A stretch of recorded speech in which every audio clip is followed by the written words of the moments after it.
Slasher's Apprentice on Mav Cave Studios. It's written by Justin Richardson with art by Val Halvorson, and you will probably know those guys from Finger Guns. If not, go look it up. Finger Guns is on Vault Comics, and it was a great little story about teenagers. You know how teenagers are not able to control their emotions.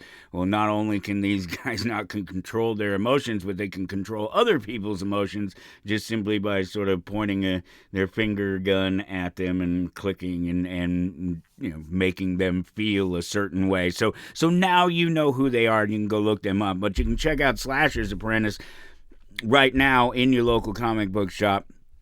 The host of Knife Life, the podcast, is a former survivor of a serial killer. And so years later, she seems to... There's a lot to unpack on here. There's so much we don't know on this one. She seems to spend her time sort of investigating crimes and talking about, like they do on these podcasts that are extremely popular. But she seems to be more involved than that, really being at the scene and sometimes even being a step ahead of, in at least one case, this sort of legendary killer, the Hopton Valley killer with over 100 kills in their lifetime. Really just hunting them down and getting them on video. The questions that remain in here are many. How much is she involved in trying to find this killer and catch up with it? Is this killer the same person that killed her? There's all kinds of questions here that we don't know, but I guess we will be finding out, because this one's making me look at it and say, yeah, I'm picking up number 2.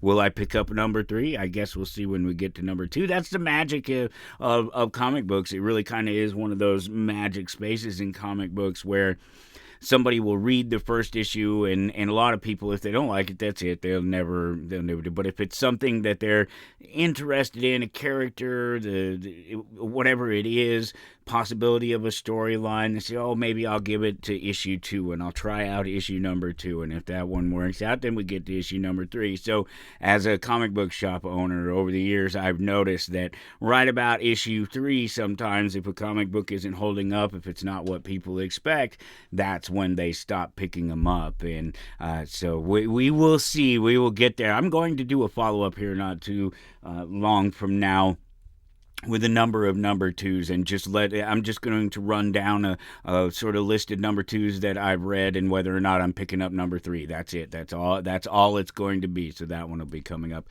If you can't find the Slasher's Apprentice in your local comic book shop, hit me up at AmazingFantasies.com. And if you're ever in Topeka, Kansas, please stop by the store and say hi.